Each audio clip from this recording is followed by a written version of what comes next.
The collateral ligaments, which include the medial collateral ligament, or MCL, and the lateral collateral ligament, or LCL, are located outside of the knee joint. Tears to these ligaments can make the knee painful and unstable. An MRI can be used to determine the extent of a collateral ligament tear and grade it from 1 to 3.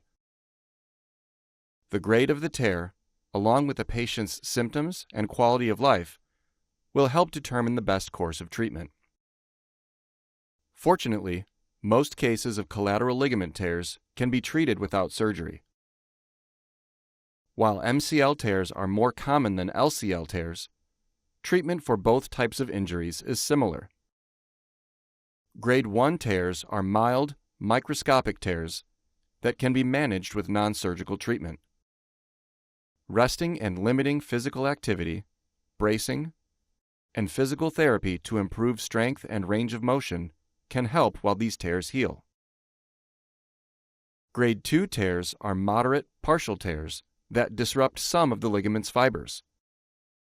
When these tears occur by themselves, non-surgical treatment is also recommended. If a grade 2 tear also occurs with injury to another knee ligament or results in long-term instability, surgery may be needed to restore the ligament's function. Grade 3 tears are severe, complete tears, disrupting the entire ligament and often involving injury to other surrounding structures. In most cases, a healthcare provider will recommend surgery for the best possible outcome for the patient. There are 2 types of surgery for a collateral ligament tear: repair and reconstruction. Repair of the MCL or LCL involves stitching the torn ligament back together. A repair may also be done with a suture augmentation technique that uses a large, flat suture to provide additional support.